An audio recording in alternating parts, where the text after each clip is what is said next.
नमस्ते, मैं हूं संजय दीक्षित और आप देख रहे हैं दी जयपुर डायलॉग्स।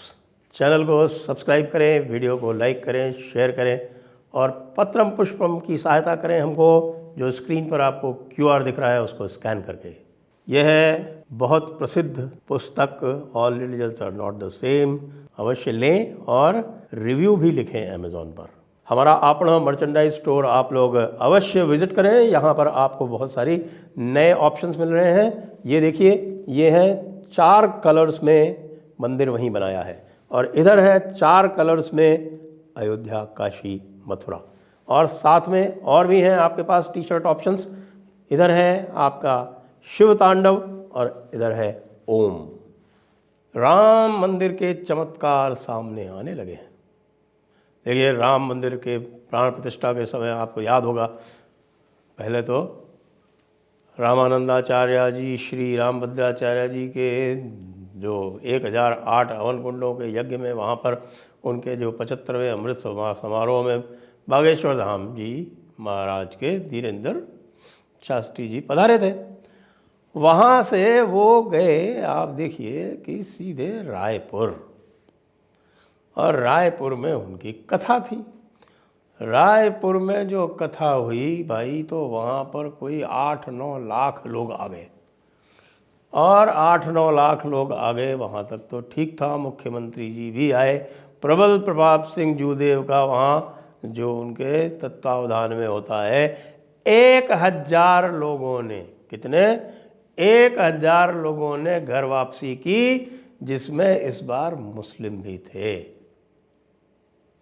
जिन आदिवासियों को बहला फुसला के वहाँ पर जो क्रिश्चियन मिशनरीज हैं वो धर्म परिवर्तन कराते हैं, उनमें तो ये धर्म परिवर्तन या उनकी जो धर्म परिवर्तन हुआ है उससे घर वापसी का तो पूरी तरह से एक माहौल बना ही दिया है।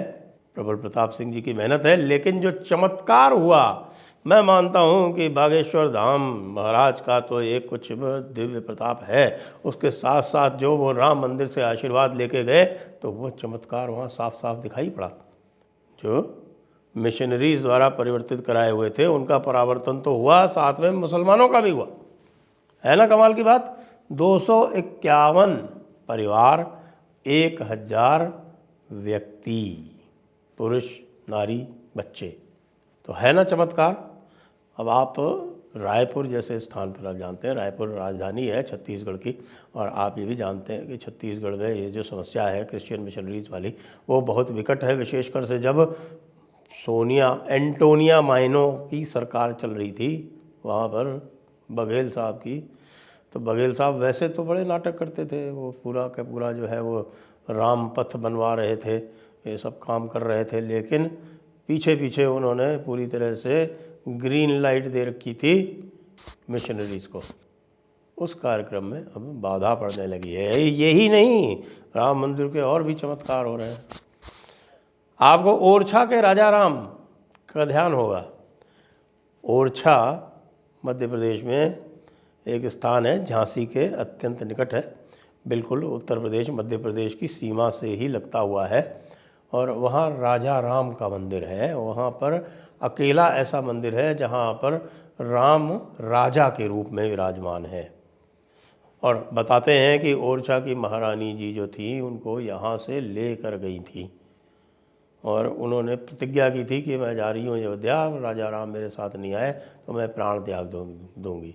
कुछ लोग तो कहते हैं कि जब मीर बाकी ने अयोध्या में जब मंदिर गिराया था, तो उस समय वहाँ पर जो रानी थी ओरछा की, तो उस समय वो विग्रह वो लेके चली गई थी, ऐसा कहते हैं।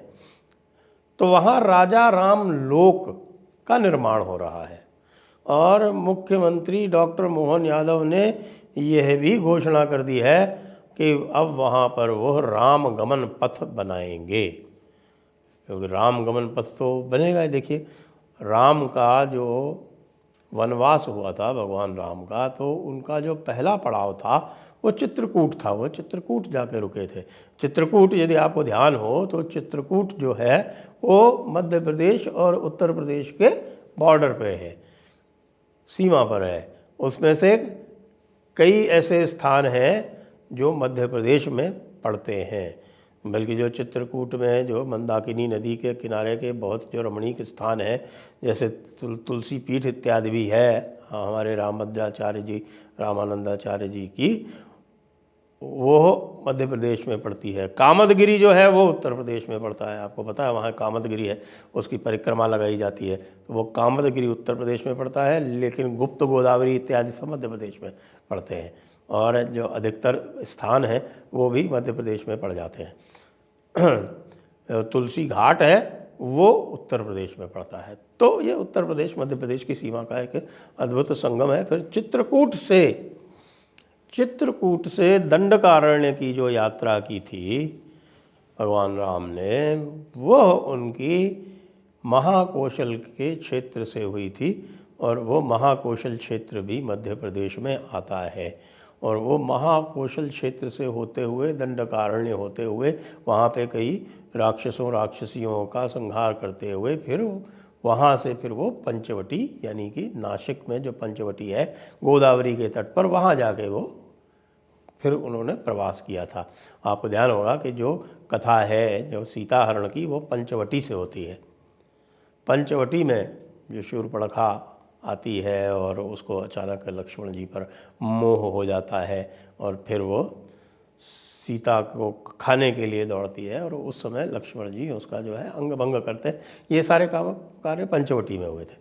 तो अब मध्य प्रदेश सरकार भी रामगमन पथ बना रही है। वैसे छत्तीसगढ़ वाले भी बना रहे थे, क्योंकि छत्तीसगढ़ वाले ये क्लेम करते थे कि नहीं, भगवान राम जो है वो हमारे यहाँ से होके गए हैं। वैसे भगवान राम के ऊपर क्लेम तो पूरे भारत का है, भारत का क्या पूरे विश्व का ही है, क्योंकि भगवान राम तो कण कण में व्याप्त है। घट घट में जो रम रहा सोई राम पहचान। लेकिन ये चमत्कार जो हैं वो अचानक क्यों हो रहे हैं? क्या इनका भगवान राम की प्राण प्रतिष्ठा से कोई संबंध है?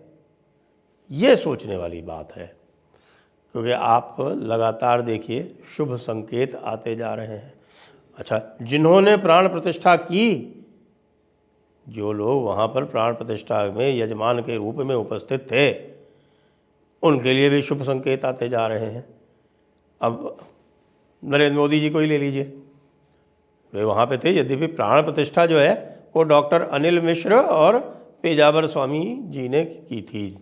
जो पेजावर मठ के जो स्वामी जी हैं उन्होंने मिल के की थी। यदि आप ध्यान से देखेंगे उस वीडियो को, तो उसमें आप देखेंगे कि जो रामलला की प्रतिमा है उसके राइट हैंड साइड में दो व्यक्ति खड़े हैं। उसमें एक स्वामी जी हैं, वो पेजावर स्वामी हैं, और दूसरे एक और व्यक्ति हैं, वो दोनों एक सोने की एक छड़ी से स्पर्श कर रहे हैं रामलला की मूर्ति के हृदय स्थान को। वो प्राण प्रतिष्ठा का कार्य है। प्राण प्रतिष्ठा मोदी जी ने नहीं की। जो कई लोग कह रहे थे कि भाई मोदी जी कैसे कर सकते हैं, मोदी जी तो अपनी पत्नी के साथ नहीं है, मोदी जी को यजमान कैसे बनाया जा सकता है। अरे भाई, वो जो है वो जो डेली वाले यजमान थे उसमें बनाए गए थे। जो मुख्य यजमान थे वो डॉक्टर अनिल मिश्र थे, जो कि वहाँ एक अयोध्या में होम्योपैथिक डॉक्टर हैं और ट्रस्ट के मेंबर हैं। जी हाँ, वो ट्रस्ट के मेंबर हैं।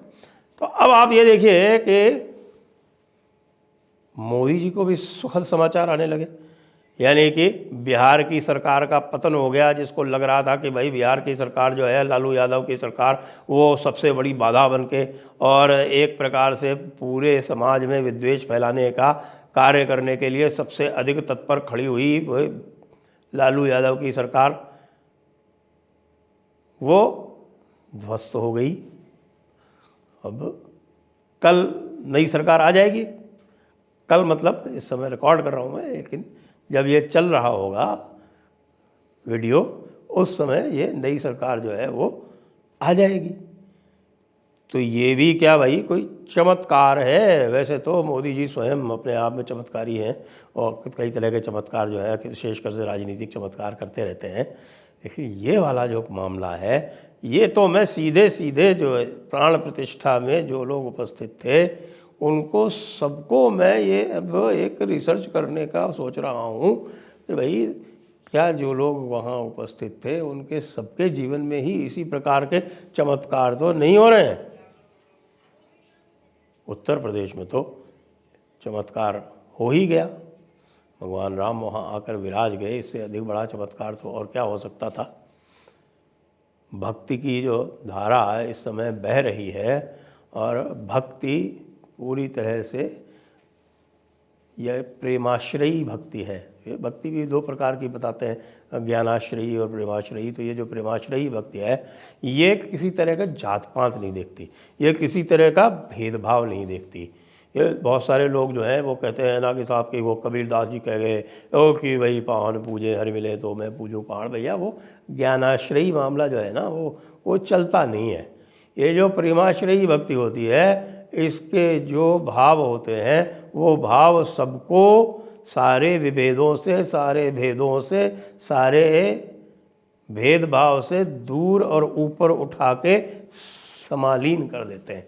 आपने देखा क्या कभी?